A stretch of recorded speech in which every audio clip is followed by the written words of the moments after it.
మనుషుల్లో కానీ ఐగుప్తులో మొత్తం చనిపోతారు అని చెప్పి దేవుడు అంటున్నాడు. బల ప్రదర్శన చూపించాడు అక్కడ. వాళ్ళ దగ్గర చచ్చిపోయిన వాళ్ళందరూ మోసుకెళ్తున్నారు చిన్నగా. ఏం చేస్తున్నారు? ఇక లేవు ఇంకెక్కడేమి, మేము ఎంత పెద్ద నిలబెట్టాంలే కానీ ఇక్కడ ఇంకేం లేవు అక్కడ అని అంటున్నాడు. అర్థమైందా? జనాలు మొత్తం చూస్తున్నారు. చూసి ఏమనుకుంటున్నారు? ఓహో అట్లయితే నిజమైన దేవుడు ఏననుకుంటా, మనం ఇన్ని రోజులు తీసుకుని ఏడబెట్టినట్టున్నాం. అవన్నీ ఏంది? అవన్నీ ఆరబెడతాం, తీసుకొచ్చి ఏడబెట్టుకోవటం. అవునా? అయితే అదేం లేదనుకుంటా అసలు అట్లయితే అని జనాలు మొత్తం ఆలోచిస్తున్నారు అన్నమాట.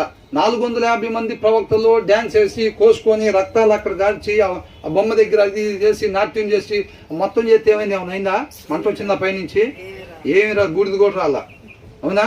ఈయన మొత్తం కోసుకొని తొడగోసి మెడగోసి మొత్తం చేశాడు. ఈయన కూడా, ఏలియా గారు కూడా ఒక్కసారి అంతే, ఒక్కసారి చిన్న ప్రార్థన మోకరించి ఒక్క మాట, నా నామాన్ని గణపరచు తండ్రి అన్నాడా?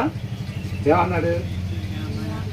నీ నామాన్ని గణపరుచుకో. వీళ్ళందరూ నిన్నుగా నిజమైన దేవుడని నువ్వే అని చెప్పి తెలుసుకోవటానికి ఆ కార్యం జరిగించమనగానే ఒక్కసారి అగ్ని దిగి వచ్చిందండి. అప్పుడు వాళ్ళందరూ ఏమనుకున్నారు? దానికి ముందు మాటలు ఏం జరిగినాయో తెలుసండి. ఏమంటే ఇక్కడ జరుగుతున్న ప్రదర్శన ఏంటంటే, ఇప్పుడు ఇట్లాగా ఎవరైతే అగ్ని దిగి వస్తే వాళ్ళ దేవుడే నిజమైన దేవుడు అని ఆహాబ్ రాజు కూడా వీళ్ళు కూడా అందరూ ఒప్పుకున్నారనమాట. ఒప్పుకొని అప్పుడు వీళ్ళకి ఉన్న కాన్ఫిడెన్స్ ఏంటి? ఏం మన దేవుడే నిజమైన దేవుడు, ఖచ్చితంగా మనం ప్రార్థన చేసినప్పుడే వాళ్ళ ఆరాధన ఎట్లుంటుంది?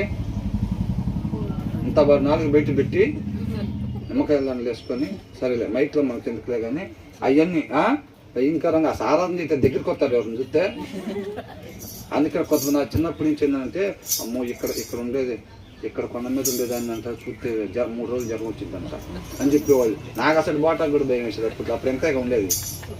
సీతంకాయలు కోసుకోవటం, నేరేడుకాయలు కోసుకుంటూ వెళ్తే అప్పుడు ఈ మాట ఇవన్నీ, అది 3 రోజులు జ్వరం వచ్చిందంట అప్పుడు అసలు అని అంటే భయపడిపోతారు.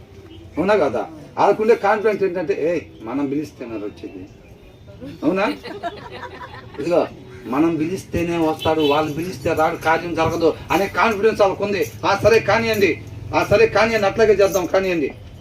నిజంగా అగ్ని దిగి వస్తే ఎవరు పిలిచినప్పుడు, ఎవరు దేవుడు పిలిచినప్పుడు వస్తే వాళ్ళే నిజమైన దేవుడు. కానివ్వండి, ఒప్పుకుందాం కానివ్వండి అని చెప్పి అప్పుడు వీళ్ళున్న కాన్ఫిడెన్స్ లేదు. రాజుతో సహా అందరూ ఒప్పుకున్నారు. అక్కడ ప్రదర్శనని పెట్టారు. పెట్టినప్పుడు ఏం చేశారు?